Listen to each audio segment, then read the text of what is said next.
If you're still considering Florida as a place to retire, there are plenty of great and affordable options available. On today's video, we're going to look at the top 10 best options for people looking to relocate to Florida for retirement. When it comes to prices of real estate, you usually get what you pay for. So obviously the best options in real life are going to be more expensive. But if you're just an average old fart looking for a place to retire in Florida, today's video should be fairly helpful. I don't always recommend Florida as a great option for young people who need to have income, but if you're in the retirement stage and just looking for a great place to live affordably, there are plenty of great options in the Sunshine State. Let's get started.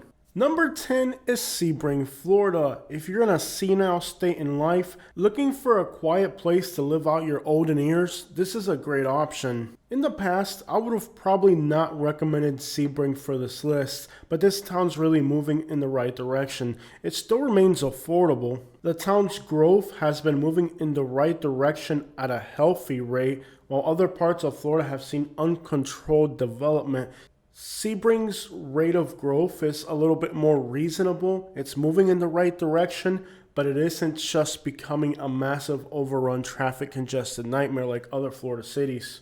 Like most towns in South Central Florida, Sebring has a lot of poverty. The economy is very suppressed here, but if you're looking to retire in Sebring and you stay west of the lake, you should be able to find a quiet place to live affordably.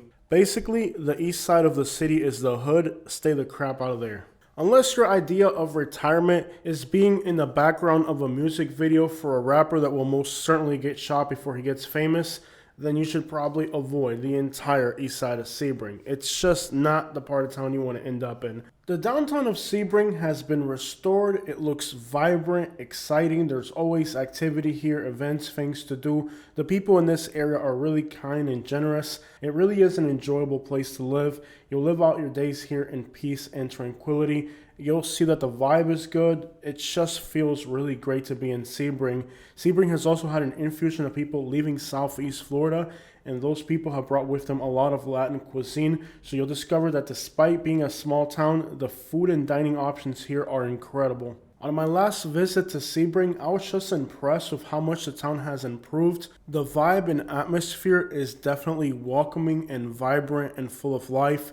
It used to be a boring and dead place, kind of dull, but it's progressed into a much more exciting place. So it's interesting enough to keep you busy, healthy, and feeling good, enjoying the sunshine and blue skies, but it also doesn't have a dull and kind of lifeless appeal like it used to in the past. This town has really made some awesome improvements. Being far inland, hurricane damage here is limited usually, but you don't get the coastal breezes. The summers here in Sebring can be unbearable, so just be prepared for some of the most brutal summers you've ever seen anywhere in the United States.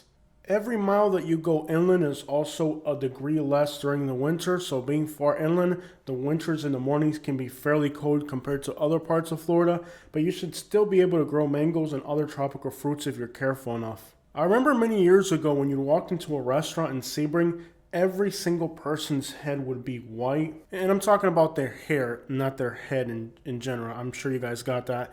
But the point being, it's like, I remember when I would go to Sebring, like if I would go to the restroom, there would be a line of elderly people there. Just people in their 80s and 90s.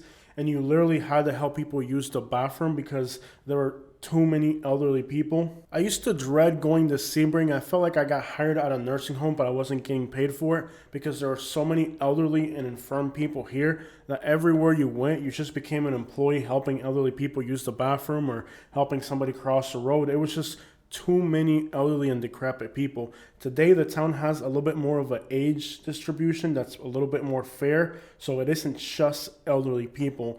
One of the things that made Sebring horrendous many years ago was that practically 95% of the population here was extraordinarily elderly, and then the other 5% was waitresses, so it really didn't make sense to be here. It just felt like you were constantly having to walk an old person across the street, or you literally felt like you were working at a nursing home but not getting paid for it. That isn't the vibe here right now. There's more of an age infusion into this area, and it really needed it. The Sebring of many years ago was like a dreadful place. It really was. It was just nothing but old people. And while it's okay to have some old people, a town cannot function when everybody is practically in their 90s. That isn't the case anymore. The town has more youth, it has more things going on, and it's starting to move in the right direction. Thankfully, those old people died off, and now their grandkids or something are here, and it just feels a little bit more age diverse. Sebring needed that. Florida has changed a lot. It used to be just people in their 80s or 90s that would come down here, and it turned these towns into giant nursing homes. That isn't the case here anymore. Come see it for yourself, and you'll notice that the town has changed dramatically for the better. Number 9 is Citrus County. Areas like Inverness still continue to attract a lot of people looking for retirement. They're finding affordability, a quiet pace of life, and one of the highest drug overdose death rates in the entire state of Florida.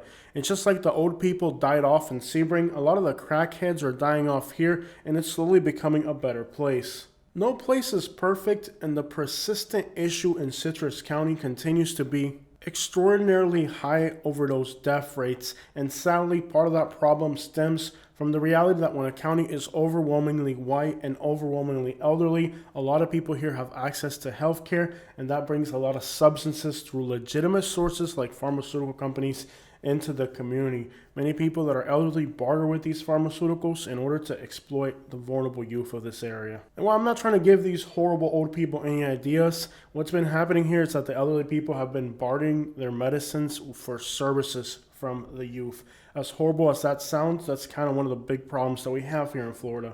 So if you're moving to Citrus County, Florida, just know that it's going to feel like a rural version of Portland, Oregon sometimes. Areas like Lecanto, Citrus Hills, and Inverness are good affordable options. You'll get an incredible deal on land here. If you're looking to get an acre or just a good piece of land, the prices here are hard to beat. There's even a pretty good deal of new construction in some of these rural communities. It's kind of hard to find that combination of affordability, new construction, and rural communities, and you can find that out here. With the drug consumption that this area has, another issue you're going to face is a lot of angry and road raging people. That's kind of like a theme through most of north central rural Florida. Basically, these are some angry rednecks, but like I said, no place is perfect, and if you're looking for rural living in Florida that's affordable and beautiful and scenic, it's hard to beat the options that Citrus County has when you play the factor of cost. I've known a few friends that have retired to this area, and so far they absolutely love it. The home that they got for the price that they got was a huge deal. The area also has an abundance of old-time American diners with a Florida swing. One of our favorite places is a spot called the Cattle Dog. They're all over Citrus County, Florida, and they make some of the best coffee anywhere. Their pastries and their breakfast items are renowned as some of the best in the state. And while you're not close to beaches, there is the Rainbow River and other natural springs in the area. It's a fairly scenic part of the state regardless. My advice to anybody considering Citrus County would be to pick an area of new home construction and avoid the older established neighborhoods where the people that are usually from this area live. Those are going to be your pill junkie crackheads who hate Yankees and are instantly going to start a border dispute about where your property line lays the day you move in. There's now a toll road that goes all the way from Citrus County to the Tampa airport, so if you need to travel or get into Tampa, there is a direct shot straight into Tampa. It's a toll road that's fairly expensive, but it offers the convenience of direct access to Tampa. Citrus County also has hilly terrain, and this is probably the part of the county you want to be in. The coastal parts of Citrus have suffered greatly from storm surge flooding during the last few hurricanes. US 19 is a big business corridor, and while this used to be a rural area, there's been a lot of construction and car dealerships and businesses spring up along US 19, and today US 19 is starting to look more like a business corridor, something that Citrus County needed desperately. Especially the southern section of the county along Crystal River, there's been a lot of growth and development here, and again, this county needed it being so rural. Sadly, US 19 is what's known as a homeless corridor in Florida, so I would probably avoid living directly off of US 19. My name's Steven. Steven, man, where you from, brother? Citrus County, Florida. Okay, Citrus. So Citrus County, Florida has the highest overdose death rate in Florida. I don't know if you knew that. Yeah. Okay, a lot of people over here overdose, lose their lives on the streets. You're currently homeless or kind of transient in a way? I'm a gypsy, I guess you could say, you know what I mean? Trying to figure things out. Trying to figure my life out. I'm just trying to trying to better myself daily. It seems like I learn something every day, you know what I mean? Crystal River, with its beautiful waterways and easy access to Manatee sightings, is like a hidden paradise in Florida. This place is truly beautiful and gorgeous. And of course, you have to deal with the storm surge flooding because it is in the Big Bend region. So if you want to be in the water in this part of Citrus County, it's kind of like a two-edged sword. On one side, you have this beautiful place with beautiful waterways and manatees. But on the other side, every time there's a hurricane that gets into the Gulf, this area storm surges, and it goes from being a beautiful place that it is into kind of an aftermath of destruction. Many of the longtime residents haven't been able to keep up with the hurricane after hurricane cleanups, and while it leads to a situation where a lot of people here haven't been able to recover too well from all these hurricanes.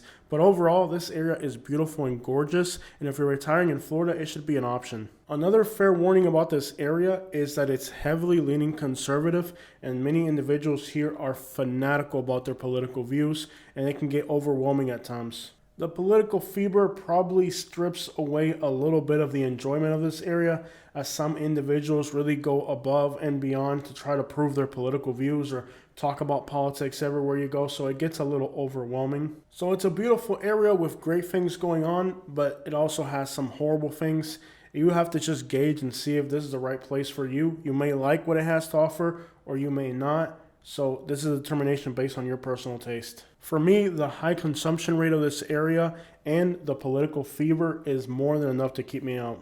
If people here were level-headed and sober, it would be hard to top Citrus County. The area also has a heavy reputation for being fairly racist, but personally, I've never had any problems here, and my friends who've moved here haven't complained about it. Without a doubt, healthcare and related services dominates the economy here. Number 8 is the northern tip of Pinellas County, basically anything north of Clearwater and south of Holiday. You got areas like Palm Harbor, Safety Harbor, Tarpon Springs.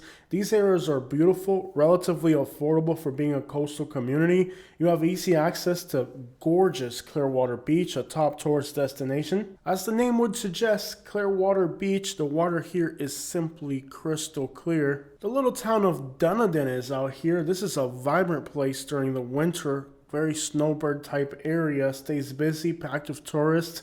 And then during the summer, it comes down quite a bit. The vibe in Dunedin is definitely enjoyable and serene. Now this area is fairly seasonal. During the winter, it gets packed, lively, and energetic.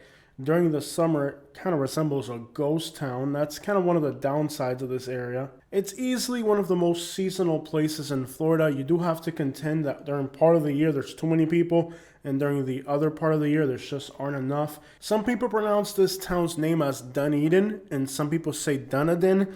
Not even the locals can agree on the proper pronunciation, but this whole area you should really consider if you're looking for a coastal vibe. Now, with living in coastal Florida, you always have to contend with hurricanes.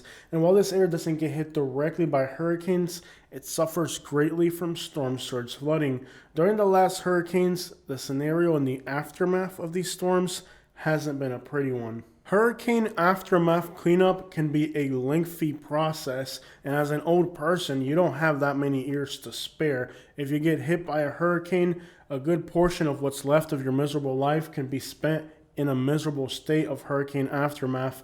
I've also noticed that in the aftermath of hurricanes, in the cleanup effort, a lot of people become extraordinarily angry and agitated as their whole dang lives have been flipped upside down. Even if your house is underwater for less than 12 hours, the cleanup process can take months and in some cases even years. Salt water is corrosive and everything it touches has to be thrown away.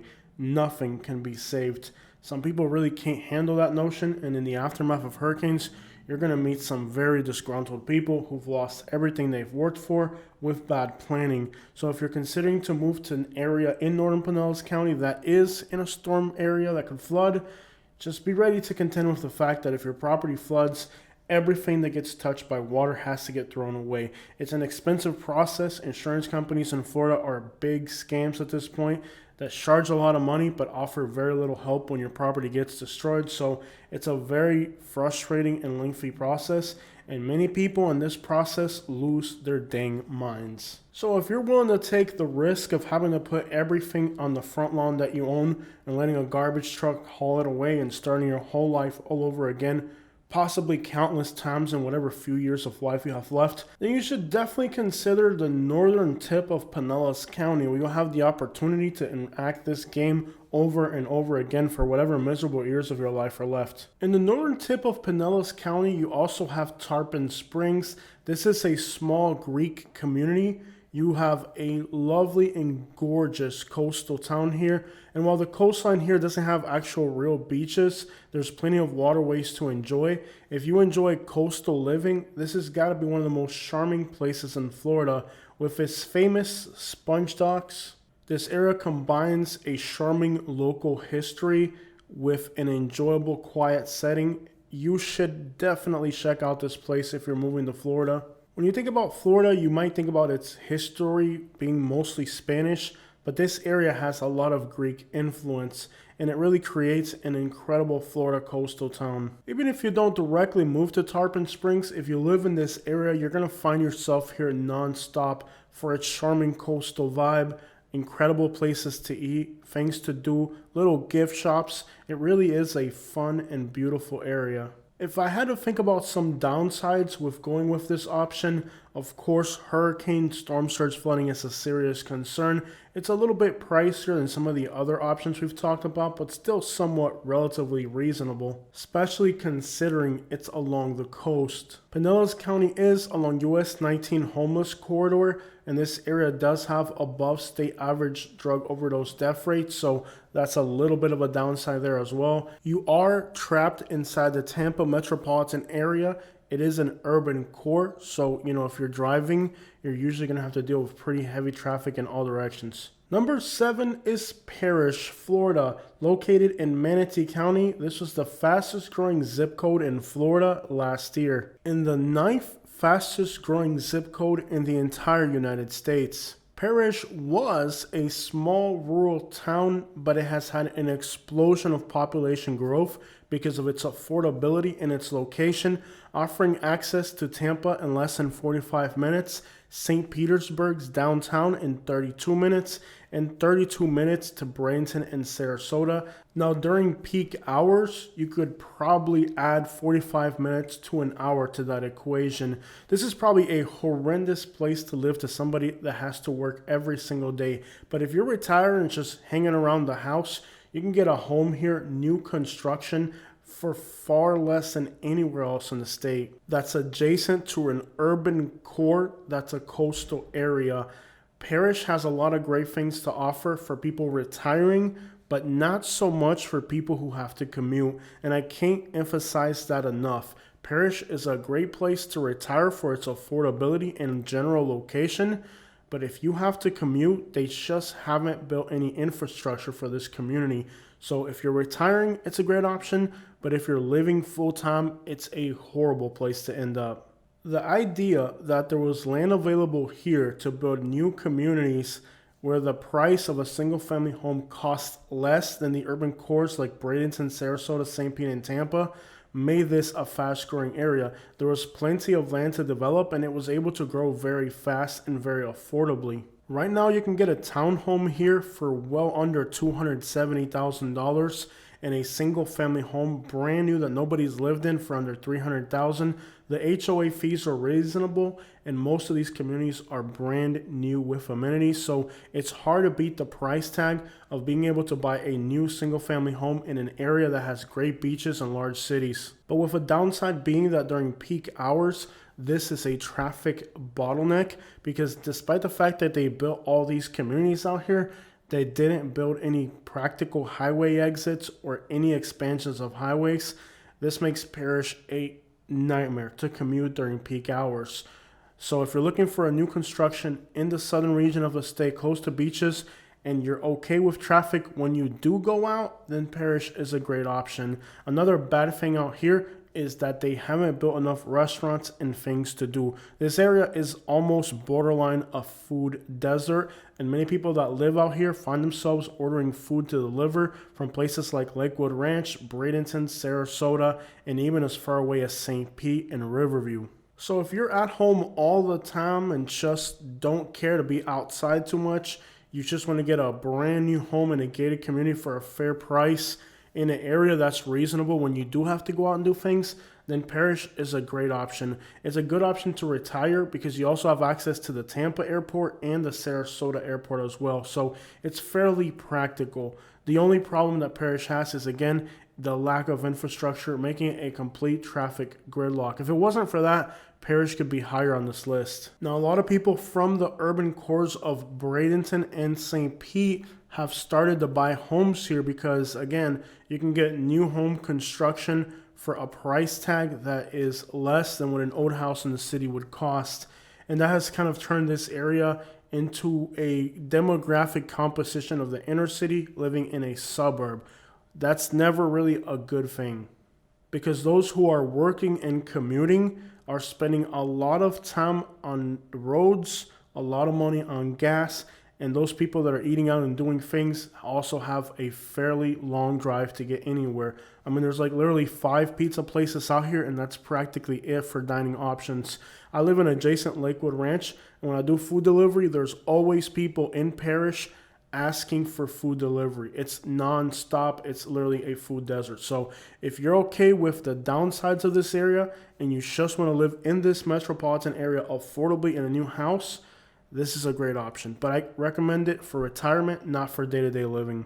It's a great affordable retirement option, but a nightmare for 9-to-5 workers. Number 6 is Anglewood, Florida, located at the southern tip of Sarasota County and the northern tip of Charlotte County. This area has okay beaches. It's fairly affordable. There's lots of good price single family homes, and it's a great option for somebody looking to retire affordably in a coastal community. But there are some serious downsides to this area. This area is known as Hurricane Alley. It's extraordinarily propense to getting hit by hurricanes, and thus your home can easily be damaged by a storm. The biggest problem here is always wind damage. Storm surge isn't always the biggest deal out here, but you can get a newer home here very affordable. Newer homes are easily able to withstand hurricane damage, and with the new home price here being fairly affordable, if you buy a newer house up to the current building codes, you should be able to survive most hurricanes without major damages. And there's no nice way of saying this next part. It's a fairly boring area. I mean, this is one of those places that has few restaurants, few things to do, a somewhat not that attractive coastline that isn't that exciting. I mean, if you're living here, you better be prepared to deal with some serious boredom. In my experience, the few restaurants that do exist out here are extraordinarily expensive. We recently ate at a Turkish restaurant and our bill was over $100. We ate at a Colombian restaurant here recently and it was $94. A Mexican restaurant also over $100. That's for 2 people. It's very expensive to eat out here. Dining options are few and fairly expensive. But the cost of new homes in this area is still fairly affordable, and it's still a considerably good option for people who are good at not spending money. See, Anglewood is still fairly undeveloped. There's still a lot of land available. That means that the population density is fairly low, which means you can buy a house out here and have very few neighbors, very few people to bother you, somewhat isolated, not too far from coastal communities. So it has a lot of benefits and a lot of downsides.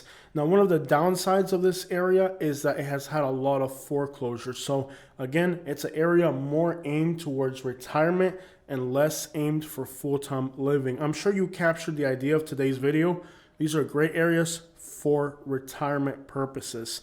If you're looking at this video as a general idea of good places to move to in Florida to live, this is not what this video is about. If you're moving to the Anglewood area, you better have your finances in order from day one because you're not going to be able to extract $1 out of this local economy. There is none.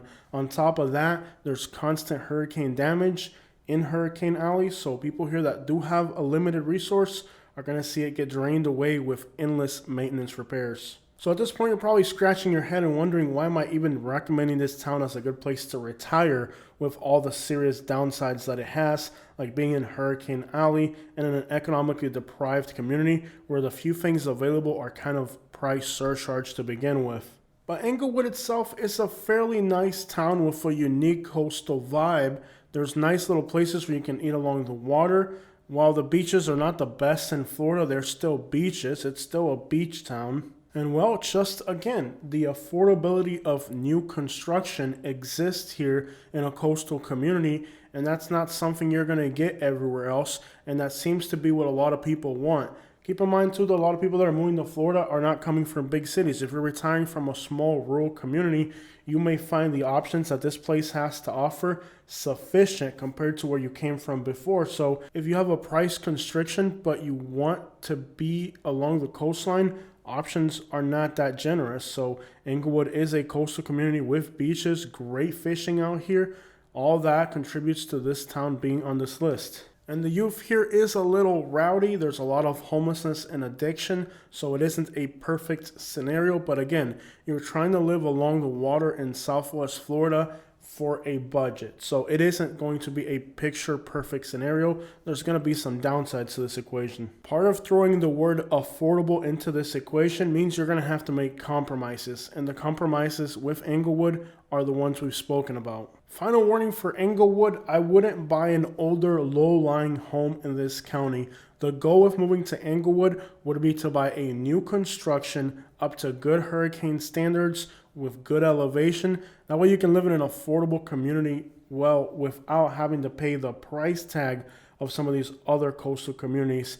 If you buy an older decrepit house in this area, you're setting yourself up for failure. Now, if you can find a 3 or 4 bedroom house that nobody's lived in, that's a recent new build with some good elevation, you're going to be able to live affordably in a coastal community in new home construction. Single family construction, there are gated communities out here, but this area, I think the benefit, like the niche thing here is to find a 4 bedroom, 2 bath house, extraordinarily affordable new build.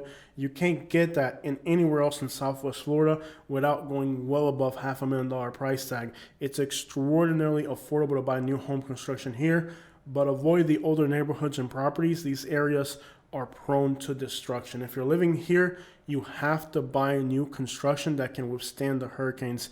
If your property goes through a hurricane and it's newer, you're not going to have to worry about too much. If you buy an old decrepit house, no matter how affordable it is, all it takes is one hurricane for your dream to become a nightmare. While this area has some of the best fishing in Florida, the sand quality isn't the highest. It's kind of like a yellow sand, not so much a white sand. Has a lot of dark particles in it and they get really hot. So on a hot summer day, you can't even walk on the sand without burning your feet off. That's kind of another one of the downsides of why is this area so affordable. If the sand here in this part of the state was like the sand in Sarasota or Naples, where you can walk on it, it's soft and white, then this area you'll be talking about living in a place that you're going to pay millions of dollars. But if you look carefully at the sand, you can see it's got like a yellow undertone to it, and that gets really hot to walk on. It'll literally burn the bottom of your feet off. So the sand isn't as soft, it isn't as pleasant. The water clarity isn't the best along the beaches here as well. So all that contributes to the coastline being not that attractive. And because the coastline isn't that attractive, it doesn't generate the same real estate prices.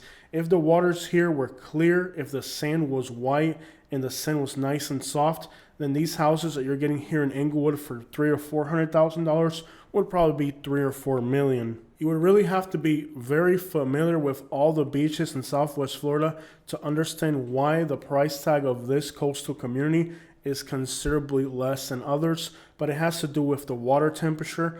This sand also gets extraordinarily hot, which means that the red tide here is more prevalent because there's less water oxygenation. So all these weird factors contribute to this area. While being a coastline isn't as attractive of a coastline. Also, when you walk on the sand here, you kind of just sink a lot because there's not a lot of firmness to the sand, so it's kind of difficult to walk on the sand. And while these seem like really insignificant things, it just overall contributes to this coastline not being the most expensive coastline. So it isn't exactly the same quality of beach as the ones in Naples and Sarasota, so you don't pay the same price tags. And thus, since the coastline here isn't as luxurious, it comes with a more reasonable price tag. Number 5 is Port St. Lucie. Whether you're looking to live in a gated community or a single family home, this area is nothing but new home construction. It's been a fast growing area that offers a lot of beautiful new scenery. Affordability is good here considering the proximity that it has to Southeast Florida. Miami, Fort Lauderdale, and West Palm Beach, pushing into Jupiter, are extraordinarily expensive areas. Port St. Lucie gives you that suburban feel without that South Florida price tag. Just about everything is brand new here. You get a lush tropical feel. Everything here looks beautiful and again, brand spanking new. It feels luxurious, clean, and it's affordable. Now, what are the downsides of going with Port St. Lucie? Unfortunately, because Southeast Florida has become so expensive, a lot of people from Southeast Florida have moved to Port St. Lucie and turned Port St. Lucie demographically into South Florida. So despite the fact that Port St. Lucie looks like a new luxurious community on the exterior, demographically the composition is people who are fleeing the inner cities of South Florida that have become extraordinarily expensive. In 2023, the homicide rate in Lucie County was higher than Tampa, Dade, and Palm Beach County. So despite being a suburban county, homicides are more prevalent here in this suburban setting than they are in counties like Hillsborough for Tampa, Dade for Miami, and Palm Beach for West Palm Beach. And you got to just kind of scratch your head and wonder how a suburban area could have higher homicide rates than the urban counties that are adjacent to it. So don't let these beautiful scenic gated communities fool you. Analytically, in this county, a lot of people are coming from a demographic of the inner city, and the homicide rate reflects it. On top of that, many of the people that moved here from other places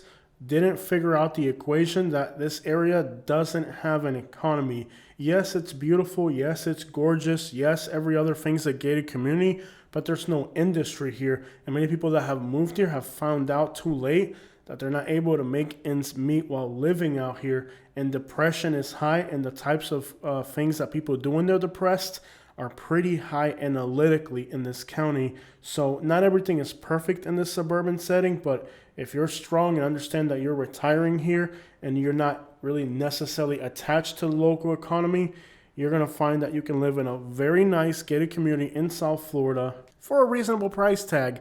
And a lot of the homicides that are committed here are actually domestic of nature, which just goes to show that somehow something isn't working for the people here. The beaches here aren't spectacular either. There's really no beach here that feels natural, lush, and incredible.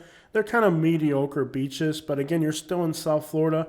You get the warm weather. You get enough of the Latin American infusion to where like dining options are pretty good up here. For a lot of people in South Florida, Port St. Lucie has been somewhat of a suburban upgrade. So if you're retiring here, you're going to have kind of an inner city element present in your suburban area. And that's okay for some people, but for some people, they just don't like that. What I've noticed about Port St. Lucie is that aesthetically it feels lush and tropical. I mean, it looks as nice as Naples. But when you start to see the people, their behavior, and their antics, then you're like, okay, this is kind of not as fancy demographically.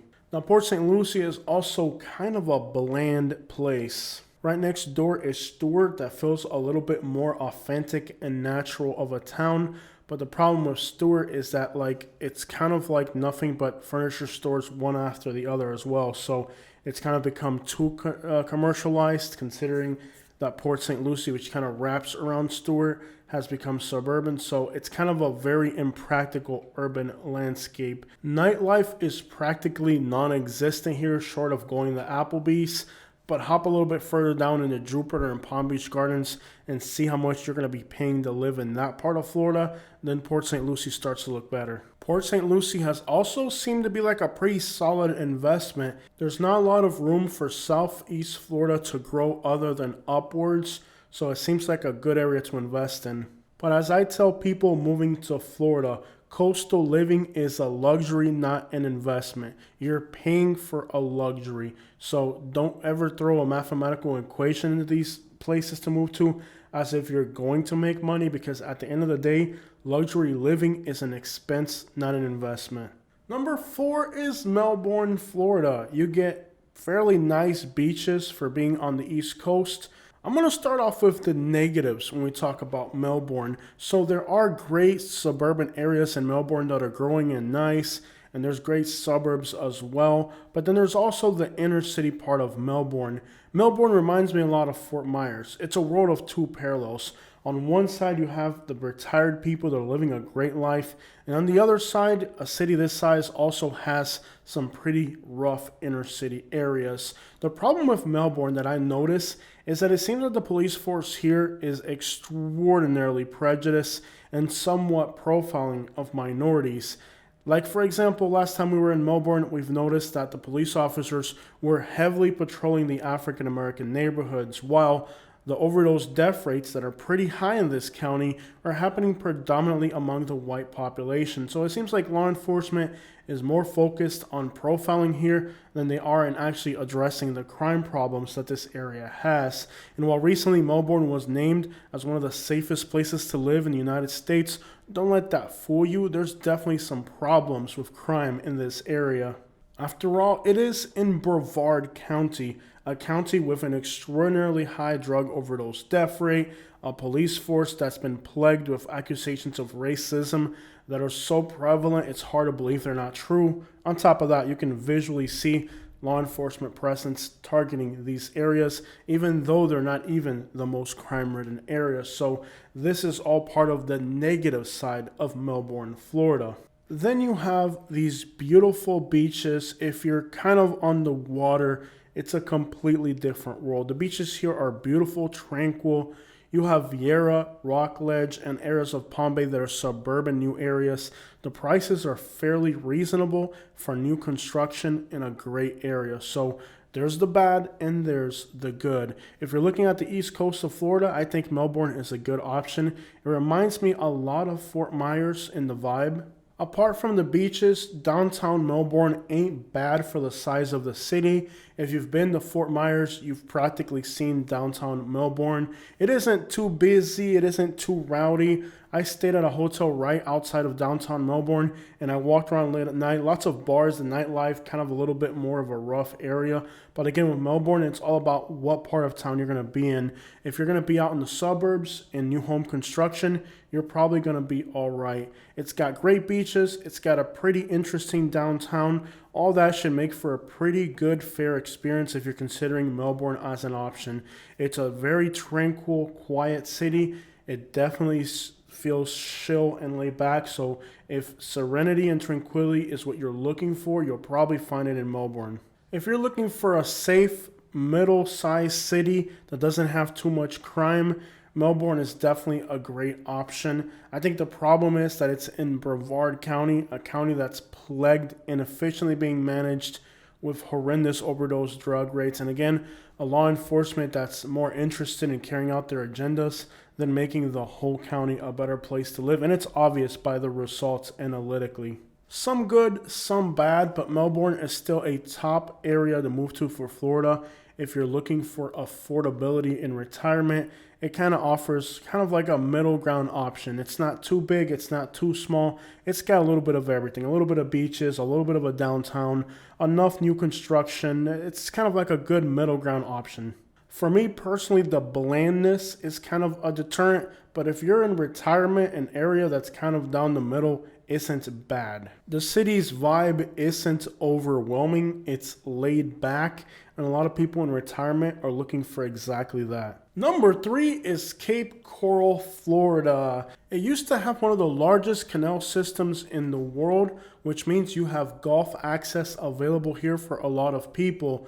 The prices of real estate here are fairly affordable. Cape Coral has a lot of new home construction, and for being in Lee County, Florida, it has great access to utilities. See, Cape Coral is actually an incorporated city, and overwhelmingly the entire urban core of Cape Coral is part of city limits, which gives you access to city services. That also makes Cape Coral have some of the highest property taxes of anywhere in Florida. You may not notice, but many of the homes that you're buying in Florida don't have city sewage. They're on septic tanks, and they don't have city water. They are on wells. In Cape Coral, you actually have city utilities. It's actually a city that's planned with proper infrastructure.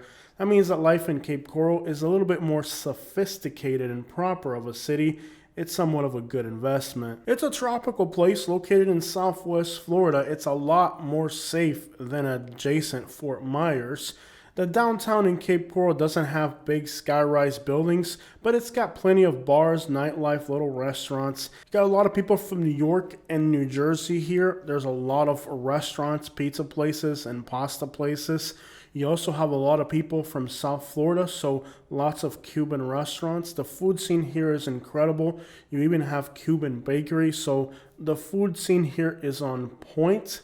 The city has great dining options. Its downtown is a little bit more chill and spread out than most Florida cities, but there's plenty of places that offer live music and fun things to do. So if you like going out and having a few drinks and having a nice little setting to eat, Cape Coral has plenty of that. It doesn't have an official large downtown, but it has enough going on with bars and nightlife that the downtown has things for you to do. Cape Coral doesn't exactly have beaches, but if you have a boat, you can get golf access fairly easy from here if you don't mind, well, being like 40 miles from the water practically. I mean, labeling Cape Coral as having golf access is kind of a question mark. It's more like you have a canal in your backyard.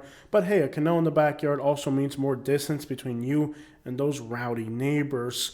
I know people who've retired in Cape Coral and they absolutely love it. It really is a nice, quiet place to live. Fairly low crime rates, beautiful city.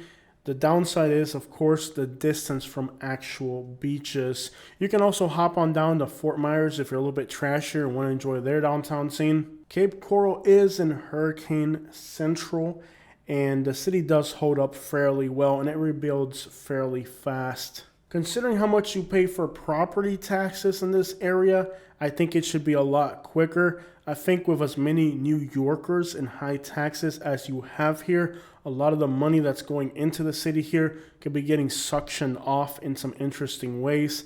I do feel that for as much as people pay to live here in property taxes, they should be getting more in return. But like I said, a lot of people just quietly hint at corruption. I guess if you're in early retirement and are somewhat more of a hip, fun person, you'll definitely enjoy the nightlife, bars, and dining scene here in Cape Coral. The price tag alone should make this a very competitive place for people retiring in Florida. Just keep in mind, look at those property taxes before you buy a property. You may find it a little shocking. Number 2, Northport, Florida. Located in Sarasota County, this has been one of the fastest growing regions in the country a few years back. This area has a lot of affordable single family homes. It has affordable gated communities, and it's starting to have more restaurants and things to do than it ever did in the past. Now, there isn't exactly a downtown or a place to go to here in Northport. It's just kind of one giant suburbia.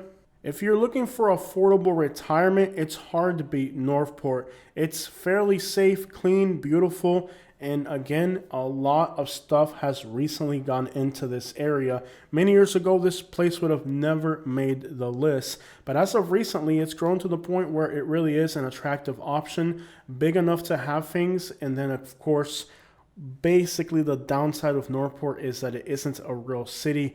It's kind of an overgrown suburb of a suburb of a suburb. Warm Mineral Springs is here. This has attracted a lot of European people to move to this area, and you have somewhat of a culinary variation for being what would normally be a very bland area.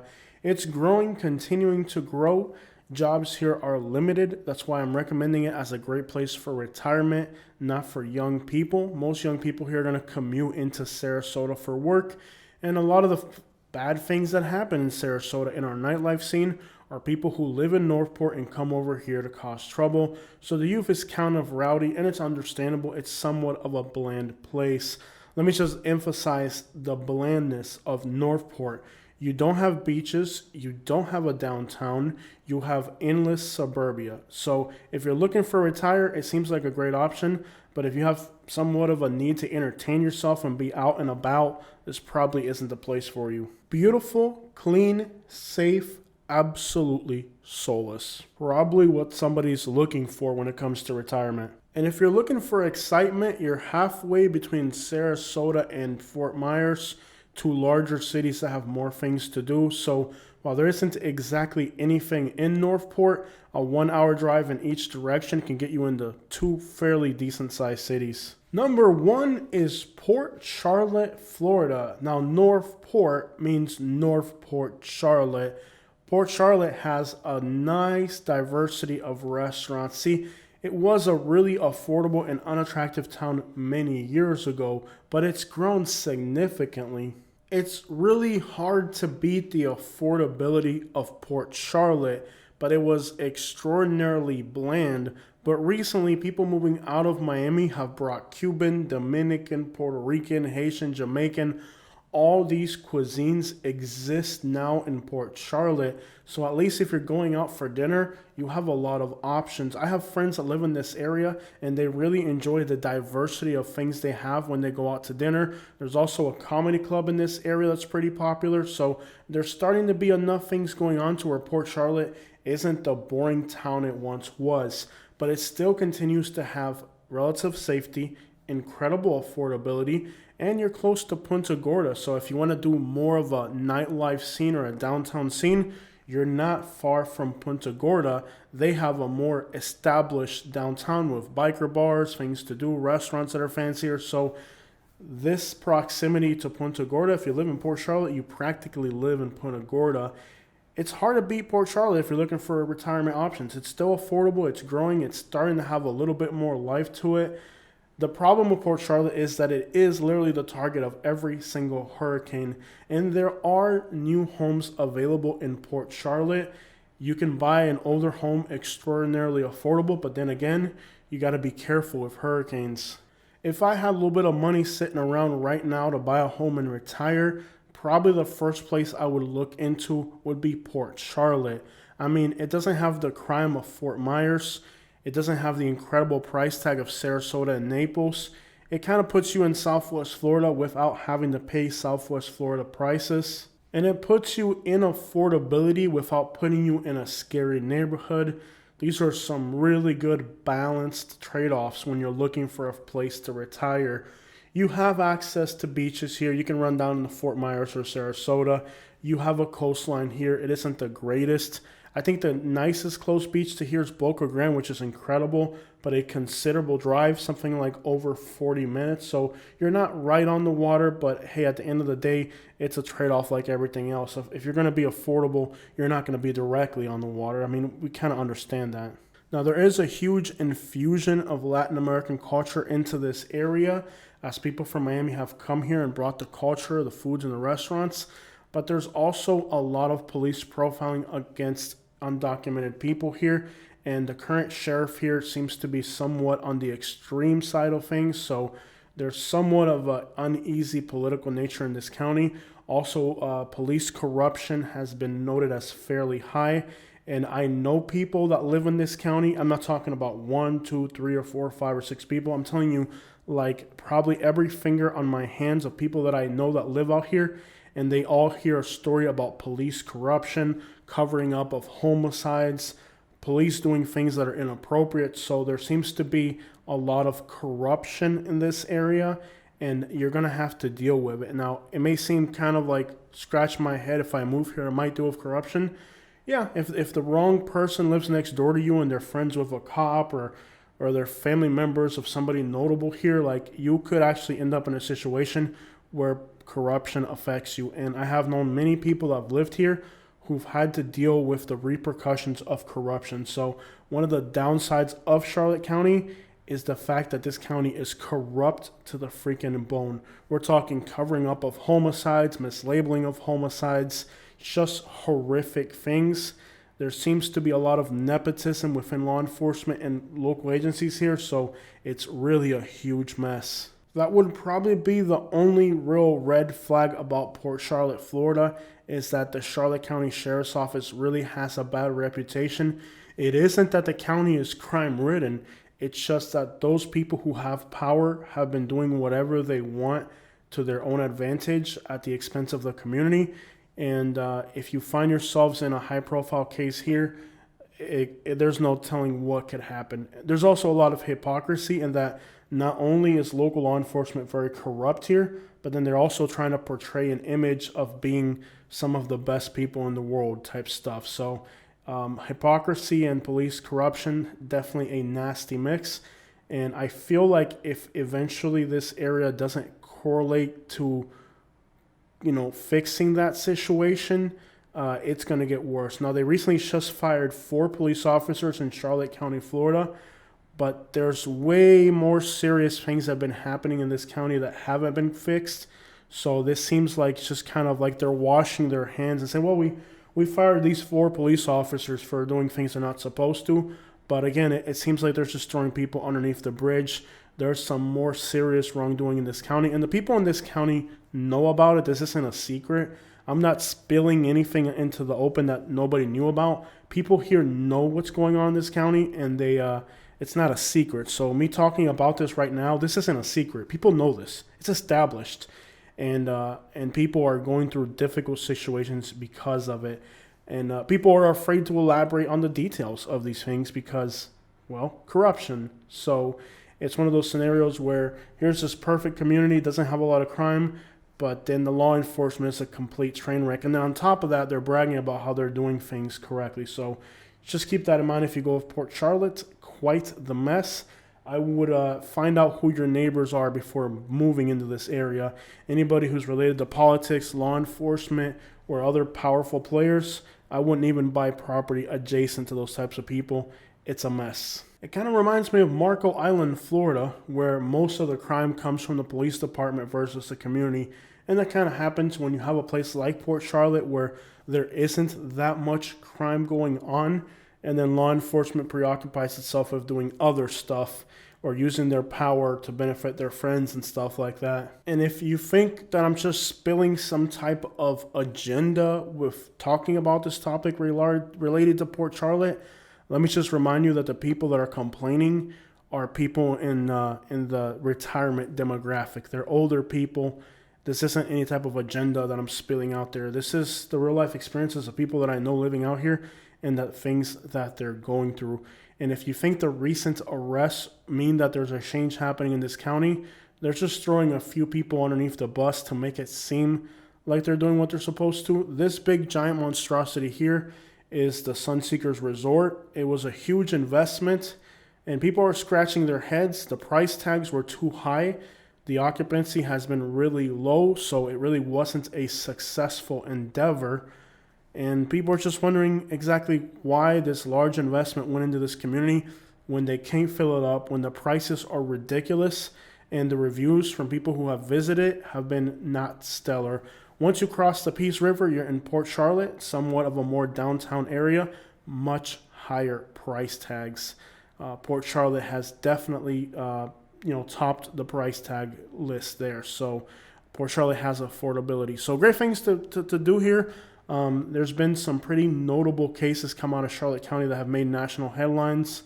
And as always, when those type of stories come about, the locals always have another story about those stories. So kind of a lot of drama in this area and a lot of speculation and suspense behind every single news story in this county, usually revolving around massive corruption. And this is just a concern that people that live in Port Charlotte are telling me.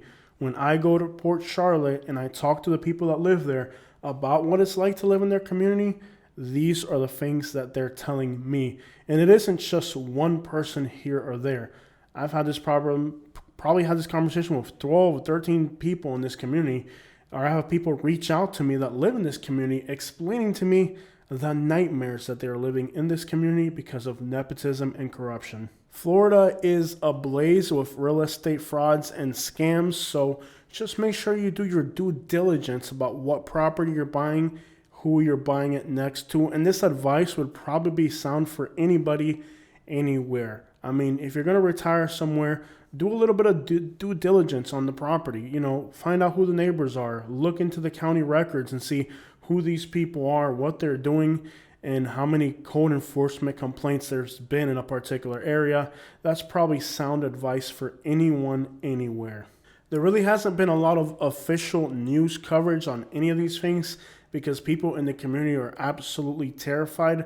On my YouTube channel, every time I hop on down to Charlotte County and do a story there, like on homelessness and stuff like that, it absolutely blows up. Like literally, I think I've made about 2 million views off of this area because every time I cover a story here, it just blows up. All right, everybody. So those are the top 10 best places to retire affordably in Florida. All these places have different challenges. Hopefully on today's video, you're able to get some clarity on exactly what are the challenges that are being faced in different affordable areas of Florida.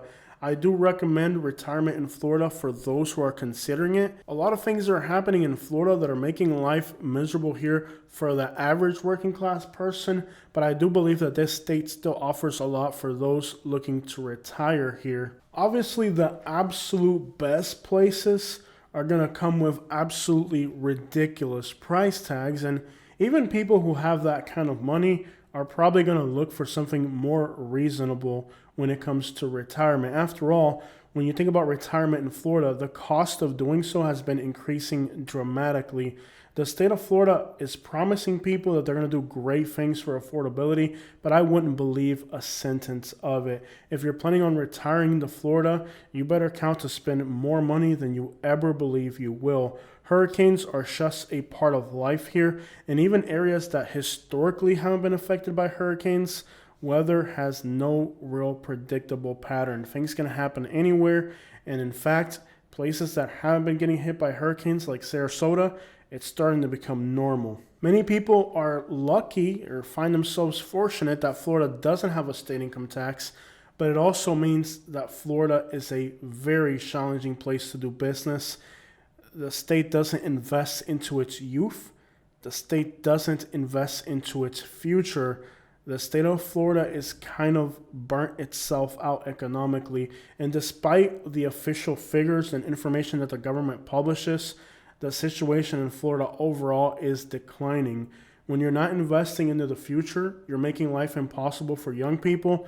Crime has to go up. And safety in Florida isn't what it used to be. I used to live in Naples when it was actually Naples, when it was the best place to live in the country. It is far from that today. And I think a far cry for most cities. The reality of living in Florida now is that it's not what it used to be. It just keeps getting worse and worse. And the state doesn't invest into its youth. It doesn't care to provide services to people who need it. And with fraud becoming prevalent, scamming becoming prevalent, developers becoming more vicious, many people who retire in Florida find themselves homeless. On our channel, we have clearly documented how some of these schemes have left people who retired to Florida affordably practically homeless. There is a lot going on. Condominiums are dangerous. Mobile home parks are dangerous. You guys may remember, if you've been watching my YouTube channel for a long time, that I've been warning people about the dangers of condominiums, older HOA communities, and of course, mobile home parks where you don't own the land. And even people who own the land are finding that developers, builders are still plotting against them. You know, the reality of many people who moved to Florida looking for affordable retirement and took shortcuts like buying a mobile home where they don't own the land, buying an older condominium, are now finding the consequences of their bad planning. You have to be realistic about your expectations. If you're going to start to cut corners to make affordable retirement in Florida work, you're going to expose yourself to more risk and more danger.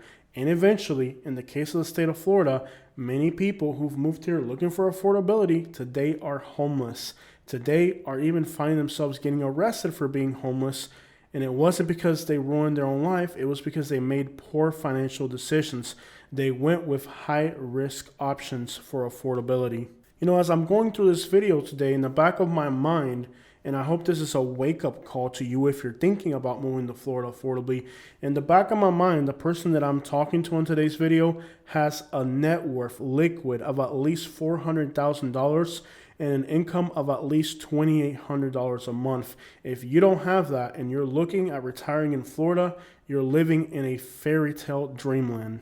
And that's for affordable places where you're making some type of compromise to make it work.